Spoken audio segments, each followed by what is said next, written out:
Here we are, hitting up events, drinking our way through Chicago beer, and trying not to miss a thing. Yeah, because, got a cork popped out, boom, it flies like fucking 10 feet. We're like, yeah, let's do it.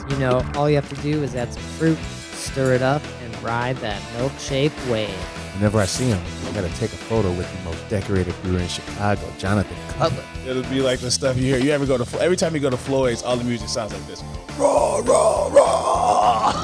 Sometimes you want a small beer, but really, you want a big beer. You gotta take in all those big aromatic hops. Hey, what are you doing this weekend? Waiting in line for a bottle release? You should have never been a fad. The Black IPA is delicious. Hey, and welcome to Chicago Beer Pass. I'm Brad Chmielewski. Brad, what's up, man? I'm Nik White. We got a little Friday Funday action. Friday then. Yeah, we don't typically do these in the middle of the week, but Yeah. now here we are, weekend. We can just crack open every deep woods we want. Just go for I it. go crazy. Yeah. I'm partial to the cherry one, man. Over the years, I think cherry sits up top for me. Sneaky good cherry. Yours is mixed berry, Yeah, I right? like mixed berry a lot, Yeah.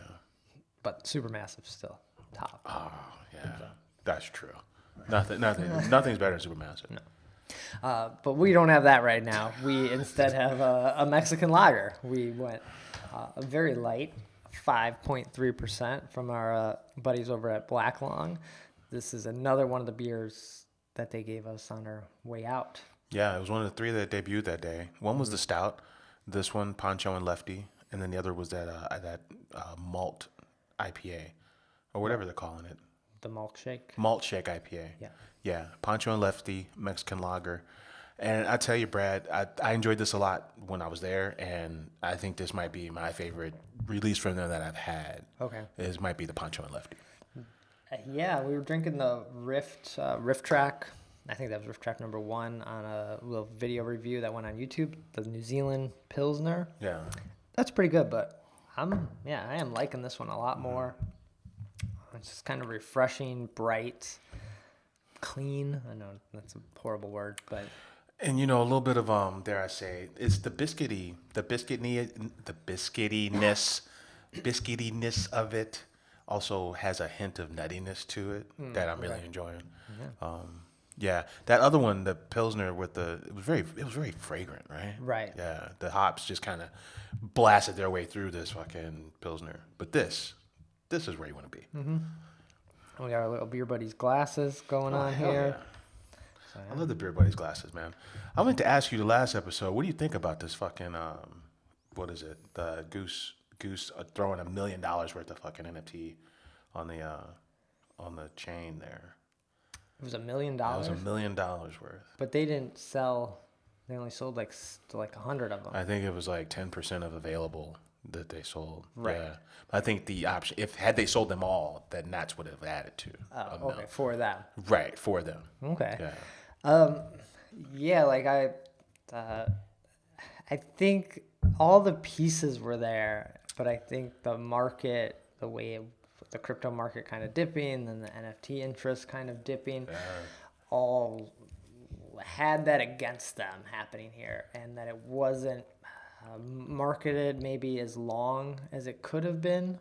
A lot of these projects, they'll be telling people for like months and months about them, like just hype. I think that kind of hurt them a little bit.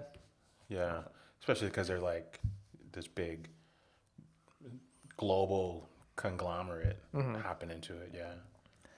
But the rewards were interesting.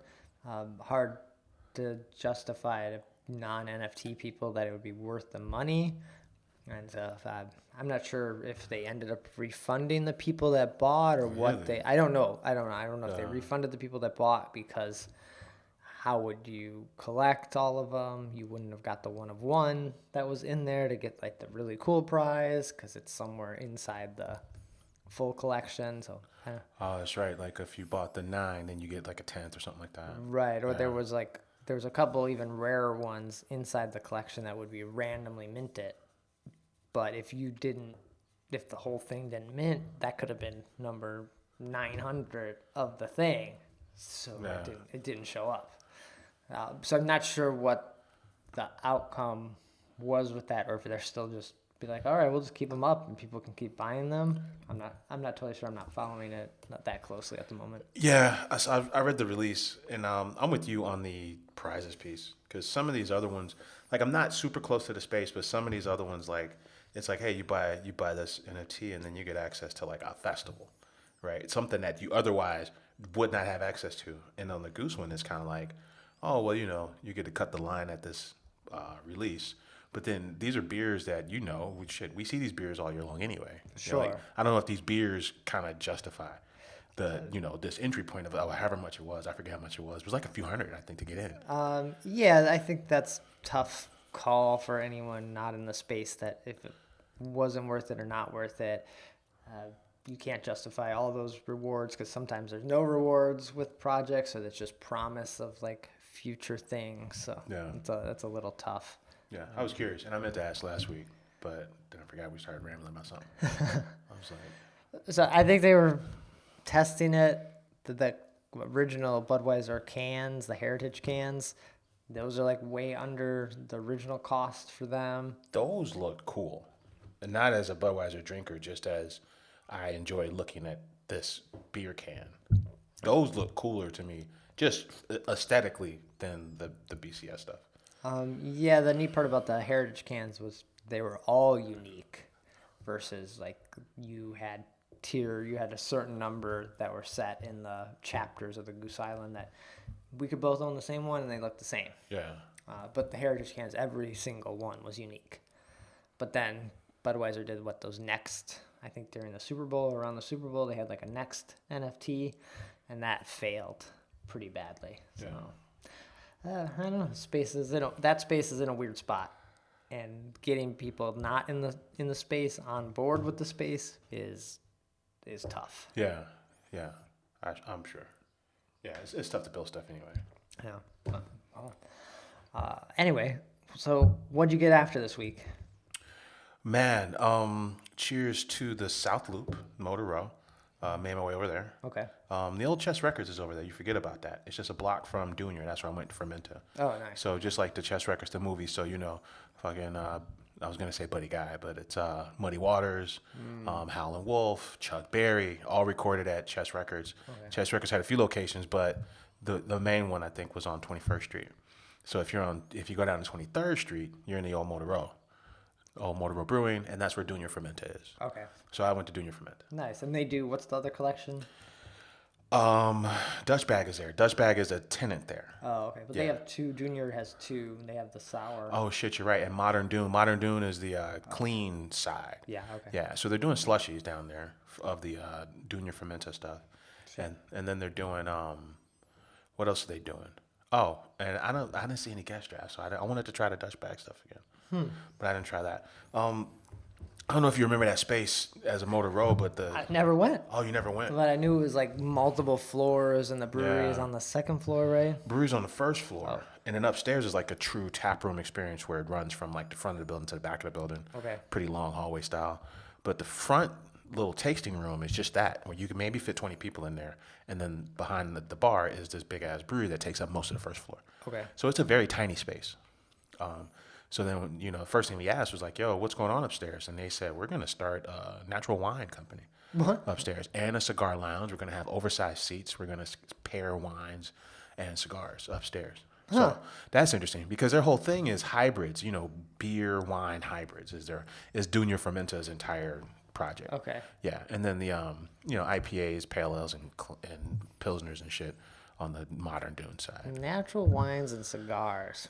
Yeah. Natural wines, man, are kind of weird. Like, just a few I've had. They're like, what's the word?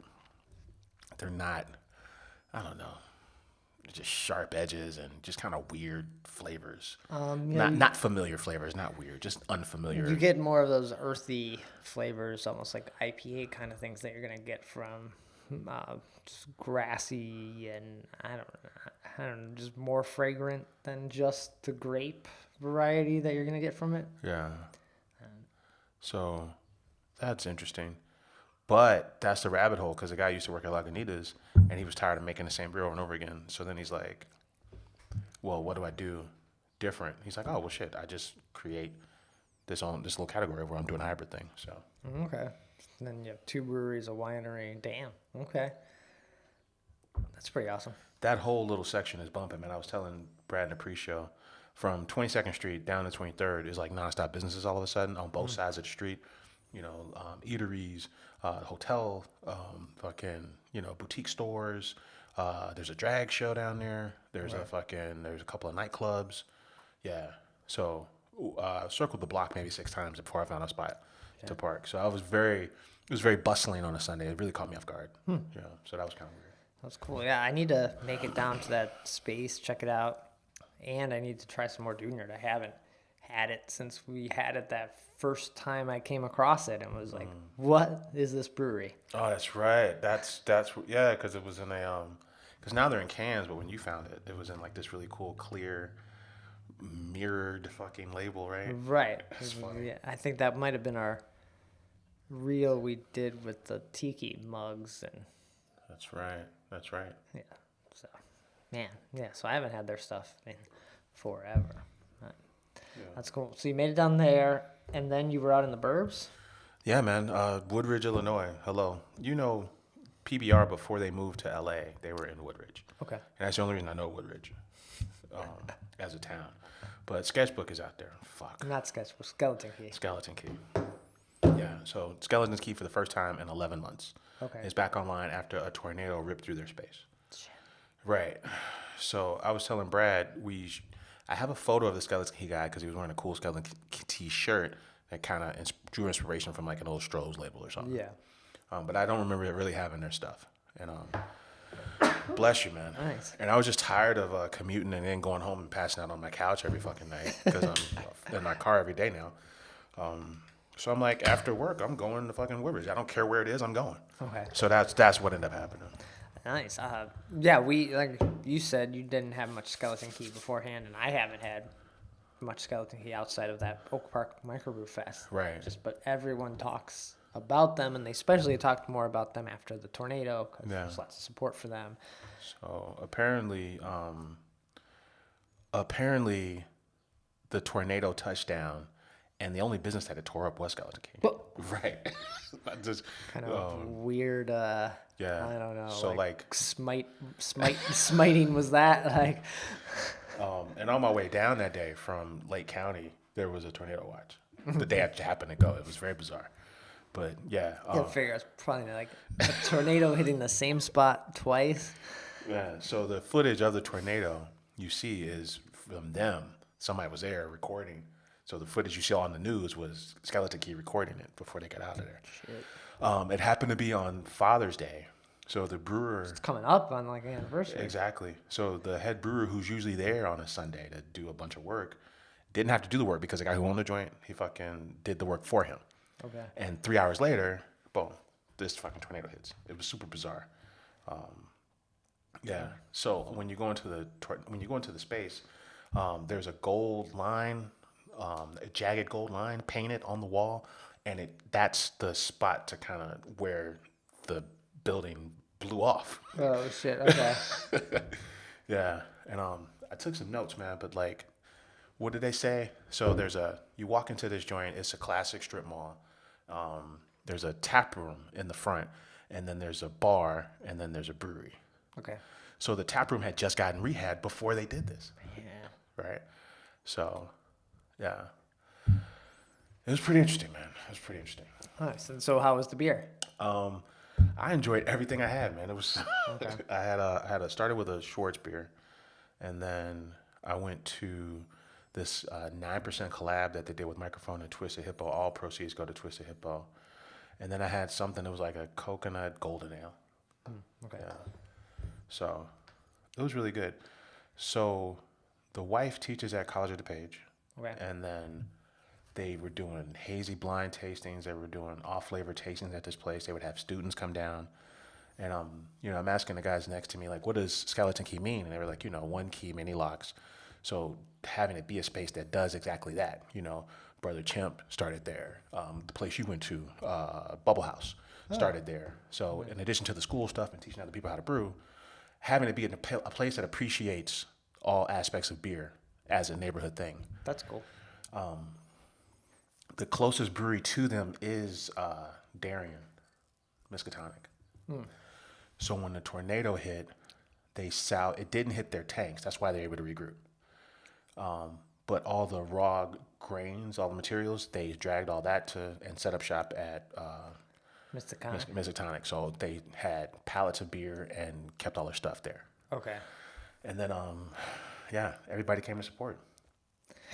That's amazing. That's awesome that that stuff wasn't affected. I think even, it's awful that these things happen, but it didn't take out their whole building. Even Twisted Hippo mentioned this fire, but we were able, the tanks were salvageable and things that would make it much harder to come back from had you have to start from zero again. Yeah.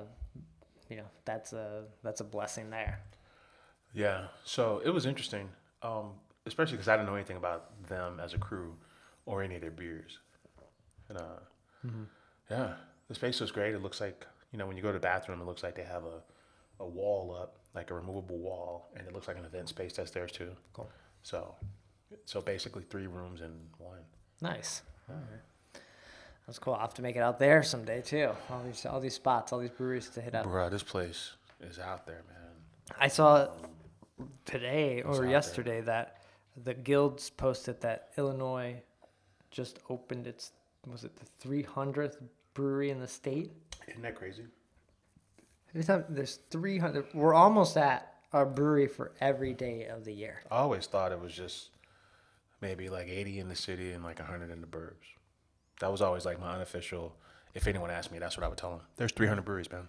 Yeah, but that's probably about right. Still, about 100 in the city, 100 in the Chicago, another 100 in the Chicagoland area, and then probably another 100 past the suburban. That's fair. Sprawl area, right? That's fair. In the state, but not in the region.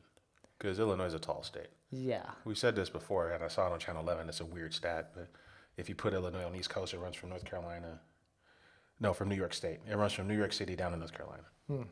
Just a very long state. So, right. Yeah, that's probably true. So that stat probably is pretty close. Maybe there's more maybe it's 150 in Chicagoland, burb kind of region, but still 300 brewers. I forget what the latest 300 one to open was, but man, I don't know. I haven't.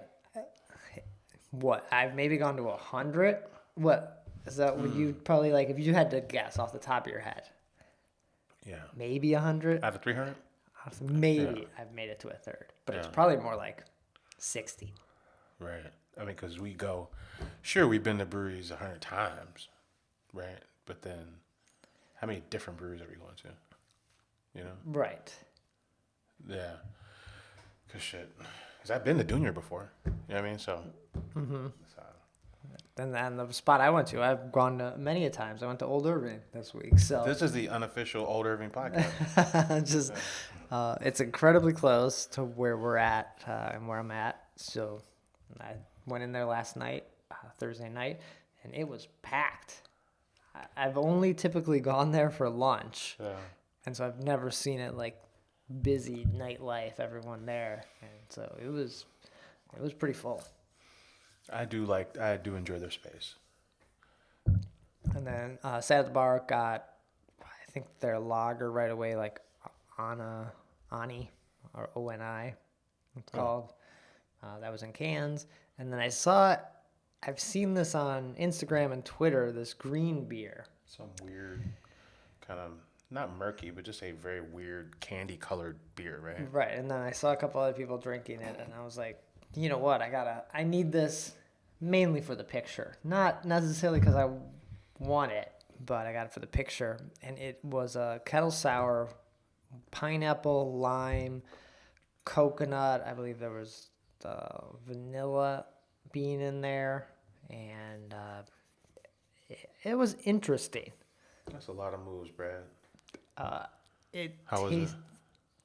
I wish I had ice and I was drinking it on the beach. I wish I had ice and a flask with gin in it. Right, or I need a crazy straw, some ice, and I'm on the beach with sand under my feet. That's what it tasted like. Little tiny umbrella. Yeah, give me that. Give me the whole thing, because it tasted a lot like suntan lotion, and that's a problem with like coconutty beers sometimes. I think you're right. I think we were talking about the Pilsner with the New Zealand hops. It's a similar kind of issue. Lighter beers with the coconut. Man, the coconut goes crazy, right? Yeah. And before you know it, it's like there was a beer, LA Lux, from Half Acre. It's the same type of effect, like good intentions, but this coconut does whatever the fuck it wants, and it's just a very weird combination. But it's almost hilarious. I was thinking about that, like, it reminds me of suntan lotion. I haven't used suntan lotion that would have had like coconut butter suntan lotion. When's the last time you ate suntan lotion? Right, like the suntan lotion I have, or the spray, I don't even know, it doesn't have that aroma anymore. So that we all associate this like coconut, like a coconut butter with like suntan lotion is very weird. Yeah, you're right. But we all do. Yeah. And why do we? When you said suntan lotion, I had a very specific idea in my head of what that would taste like or smell like. Yeah. Because you smell mostly what you taste is what you smell. Yeah. And so there must be a lot of suntan lotion that typically has this coconut kind of aroma to it, which is hilarious that everyone just smells like coconut then, like when you're down in the like Miami Beach or something. Is that how that goes? No, that's just weird. There's a weird conversation now that we're actually making sense of it. Because there's no coconut in the thing, so why does everyone smell like coconut? Yeah, but I like the beer, especially as like a kettle sour. It was a fun take on it, and the fact that they got it that green was pretty awesome. What'd they call this thing? Mahalo. Okay. But about halfway through, I was like, I need this beer done. Like I didn't want anymore. I like wish. A buddy that I was with, he drank his and he was done about halfway, or I was only halfway and he was done. I was like, I wish I would have drank this as fast as you drank this, because I want this over with. Yeah, it looks very much like I don't know, like a blow pop maybe. Mm-hmm. Yeah, definitely some sort of candy. Yeah, but it was, I don't want to like, everyone disregard like me saying like I want to just be done drinking it. It was good. It was just almost too much of it. Yeah. You kind of wish they would have just offered you the baby snifter. Yeah, I could have asked for that, but I didn't. I did it for the photo. Oh man, you did it for the team, man. Did it for us. I like that. So, but I don't think I'd get it again. But I think it's fun, and seeing people like when you look around the bar, and everyone just has like a fun color glass, because they also have a red kind of a different kettle sour, and so people everyone's glasses look like they have something else in them, and that's pretty neat to get people to be like, oh, I want that drink. I hear you. Give me that. I hear you. Yeah, that's true. Like you see some nice presentation on like a crazy, I don't know, French toast or something from across the room. Yeah. And you're like, yeah. What that? I don't need to look at this menu. I just need that. You just point to it. Yeah. Yeah. That's funny. Which was funny, because I also saw this thing the other day on like a TikTok or a reel that someone was like, oh, why don't we see seltzers on tap? Yeah.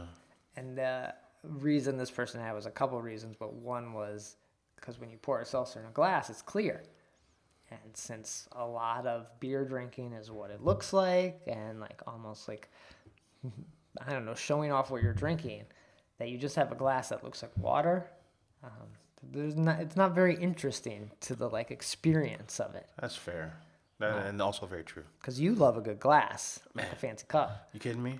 So if you just have a pint glass that's clear with the seltzer in it, what are you doing? You're like, okay. What are you doing? Yeah, and it's not gonna be very. It'll probably look flat, most likely. What are you gonna do with that? So seeing like a green beer, I don't know, that's very visually interesting. That's fair. No. But that was my only stop this past week. Went for a couple beers. I was disappointed the Banshee wasn't on, because I love that beer.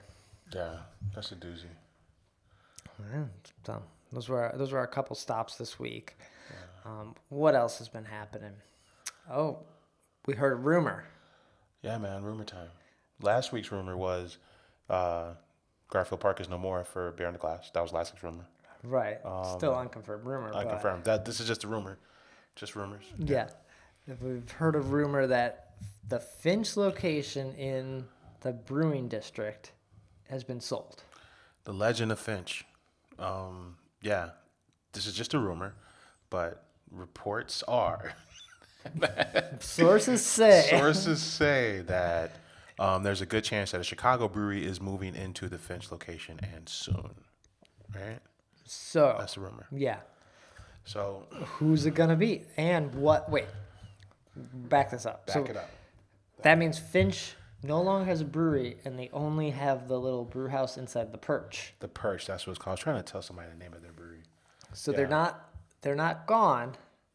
They're still a brewery, but they're inside the Perch. Let's see. So that's the rumor. We don't know. Yeah, they had their main facility on Elston. So they definitely have 4 locations, right? The main facility on Elston, the place they are now over in the Brewing District, the Old Twisted Hippo, and the Perch. So they've had 4 different spots. Yes. Yeah. And now they're down to 2.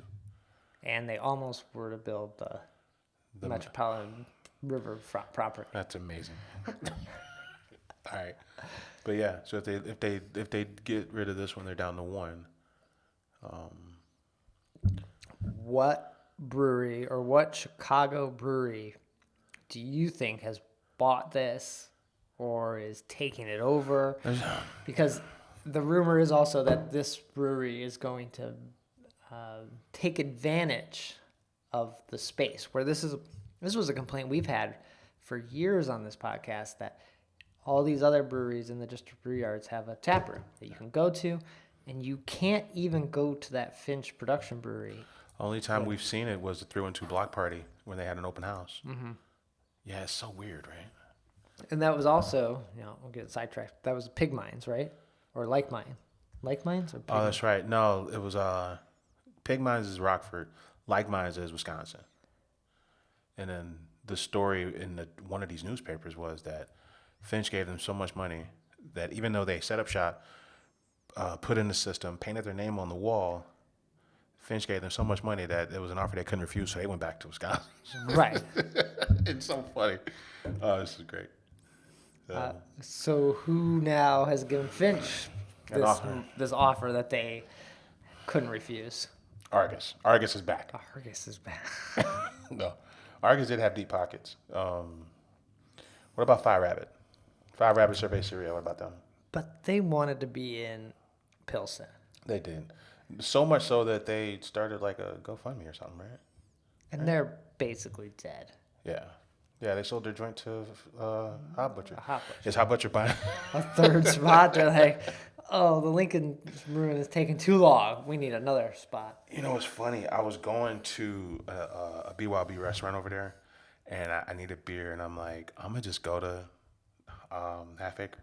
And I drove all the way up there, and I forgot. Oh, shit. So I went to Jewel and got like a 6-pack. Okay. Yeah. So probably not Five Rabbit. Could it be? Let's have some serious guesses now, right? Could it be Pipeworks? The Pipeworks spot is in Hermosa, right behind, right next door, or sharing the space with Off Color. Yeah.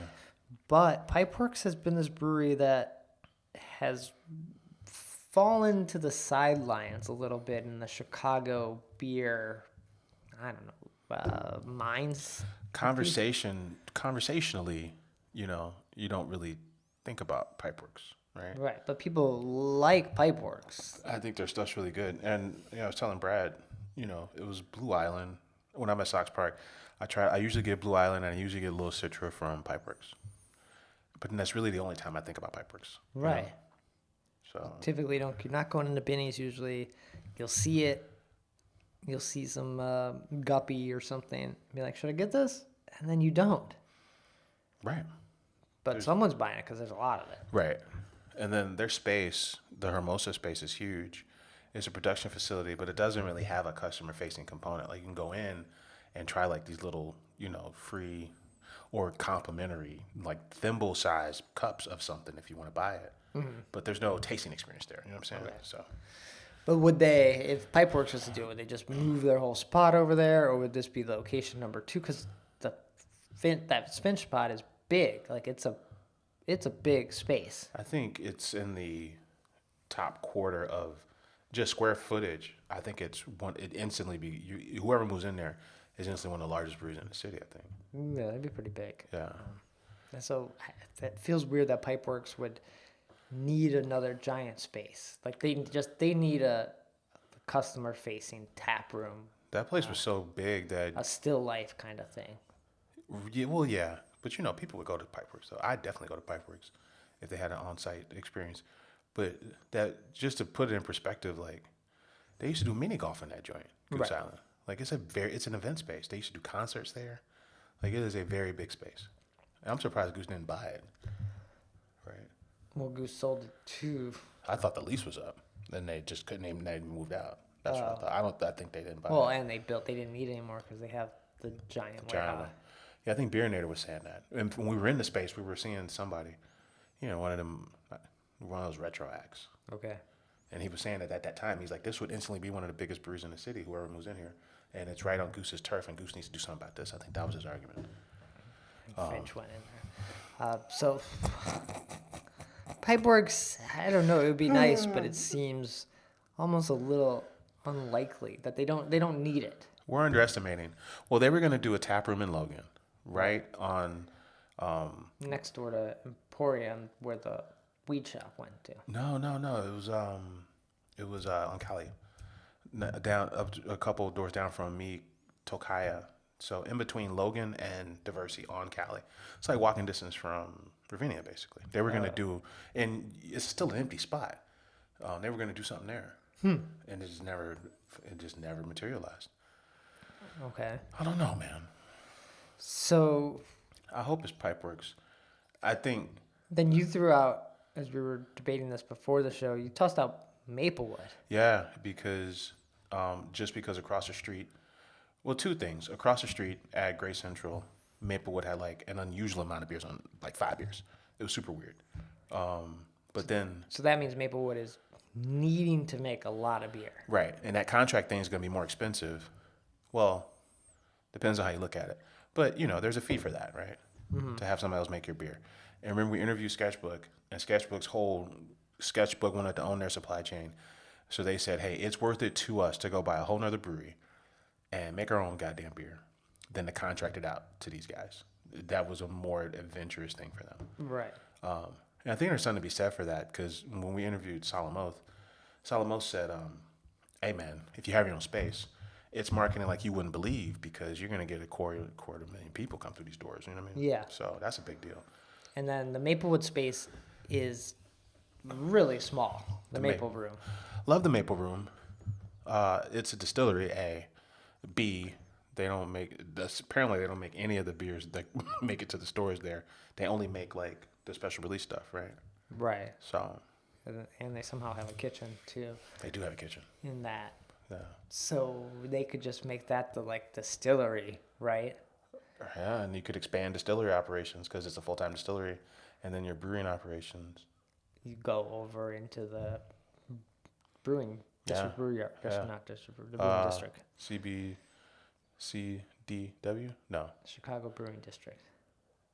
CBD. Yeah. Okay. So Maplewood, I don't know. Are we putting our money on Maplewood? Man, well, we tossed out Hippo, right? Yeah, but Just I think they would rather open a space in the neighborhood they were in, yeah. and we've heard some other rumors of them part of some other projects. Yeah. And I think, and to be fair, man, let's not underestimate how massive of a space this is that whoever goes in here is getting. Yeah. This place is huge. Right. So someone needs to already have that demand, and I think Maplewood would be a really good guess for that. I don't know who else would be big enough or who's producing enough beer. That's a Chicago brewery that would need another location like that. Old Irving. I think Alarmist has room to grow there. Old Irving, Old Irving could use the space. Yeah. If Phase 3 didn't announce their Elmhurst thing, I would have guessed them. All right, but the rumor is a Chicago. Oh, that's right. Chicago brewery. So who else could fit that bill? Begyle? That's fair. Oh, because Great Central makes Begyle stuff That's too. true. Yeah. That's a fair guess. Ooh, that'd be interesting. Yeah. What's Cruz Blanca doing? Well, they're Not anything anyone's talking about. no. Right. Yeah, I'm drying out, but I'm running out of blunt ideas. But those are good guesses, I think. Yeah. So like we said, this is just a rumor right now, but I don't know, from decent sources. I'd say so. Yeah. So we may see the Finch story continue on. The Legend of Finch, the most bizarre, the most bizarre brewery, I think, in the last 15 years, easily. Yeah, That's a wild ride. for sure. Fucking Finch. Wow. The only other brewery that I would say is almost like a Bader Brow is like the other crazy Chicago beer story. What the fuck? Or even Kings and Convict buying. Yeah. Yeah. Because Beta Brow died thrice. It died in '88 when they were in Elmhurst. It was too elaborate of an operation to keep open. So Goose bought the naming rights. Goose won a medal as Beta Brow. And then they changed that name to like the Goose Golden Pilsner. But they won a medal as Beta Brow. So they killed it at Goose. It got killed in Elmhurst. It rose again at Argus. Then they built the space that was going to be condos, which is now Moody Tongue. And then it died again. So it's Argus or Beta Brow back. For the fourth time? It's Ale Syndicate is back. Oh my god. It'd be funny as hell if El Syndicate and Beta Brow joined forces and brought back Arcade and 54th Ward and got the band back together, man. That'd be funny. Damn. Crazy. All right. So that's a little bit of rumor. Any other events or news that we need to talk about or mention? Man, Brad, I think that's it, man. All right. We're heading to Memorial Day weekend here, so plenty of drinking to be had by everybody. But then I think... Oh, yeah, man. Cheers to Brad because he said get that Valdor on Orval Day. So I did that. Oh, nice. You did. Oh, man. Had it side by side with the fucking Orval. Oh yeah, I was supposed to get it, or you were supposed to get it, and then we were gonna do a versus. Yeah, I got the Orval because I bought 2 Orvals. Okay. And I got 1 Valdor. Man, this Valdor is really good. But you've already drank it, so we need another one. Right. I forgot about this. Man. How? Man. It's really good, right? But how did it compare to Orval? It was brighter. For Orval was like, since December. On the bottle it said December.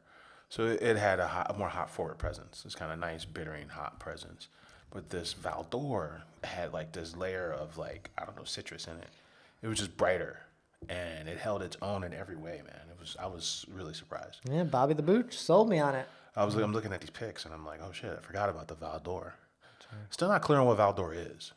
But I love the label, and that beer's really good. Yeah, we gotta do a versus with those two. I totally blanked on that, so we're gonna have to make that happen. Fucking $11, man. Oh, that's not too bad. Right, it's pretty good. Damn, all right. Well then, Nick, where can people find you? Get in touch when we're not here. Hey man, I'm on Twitter at Nicosio. And I'm on Twitter at BRAD, Chicago Beer Pass, Twitter, Instagram, website chicagobeerpass.com. And we'll be back for the next episode in June with our half year recap of best beers. Shit, mid-year reviews already. It's time. Man. All right, take care. Cheers.